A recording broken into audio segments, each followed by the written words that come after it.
ఎలా అనిపిస్తుంది? ఏం బాగలేదు రేవంత్ రెడ్డి మాటలు అన్ని ఉల్టా మాటలు.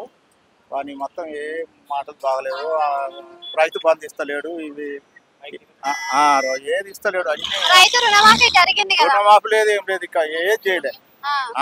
ఏది రైతు బీమా అన్నాడు, బీమా లేదు, రైతు బంధు లేదు, ఏది లేదు, అన్ని వేస్ట్.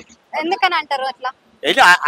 అది ఏంది అంటే అబద్ధాలతోటి వచ్చిండు కదా, అన్ని అబద్ధాలు మాటలతో వచ్చిండు కాబట్టి అవే మాటలు మాట్లాడుతున్నాడు. ఉన్నా పోయినా అవి అబద్ధాల మాటలే, ఏముండదు ఆయన దగ్గర. రేవంత్ రెడ్డి నచ్చిండా, కేసీఆర్ నచ్చిండా? కేసీఆర్ ఆయన చాలా బాగా చేసిండు. ఇప్పుడు ఏం బాగా చేసిండు, ఇప్పుడు తెలంగాణ లేని తెలంగాణ తెచ్చిండు, అందరికి ఏదంటే అది తెచ్చిండు. ఇంకేం కావాలి?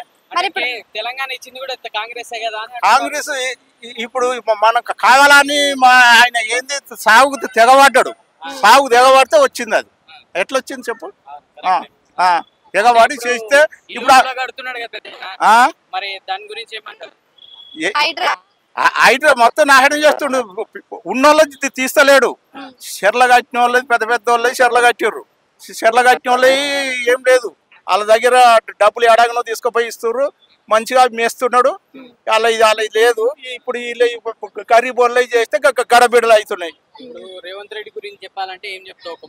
రేవంత్ రెడ్డి ఆయన పరిపాలన ఏం చేయడు, ఏం చేయడు. ఆయనకు వచ్చే వరవ చూస్తున్నాడు.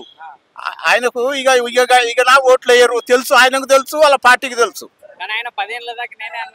దండగా ఈ 5 ఏళ్ళు ఉండదు. ఈ 5 ఏళ్ళు కూడా ఈయన ఉంచరు, ఇంకోళ్ళన్న వాళ్ళు ఎక్కుతారు అంటనే. కానీ ఈయన ఉంచుతారని తెలిసే మొత్తం ఇది చేస్తున్నాడు.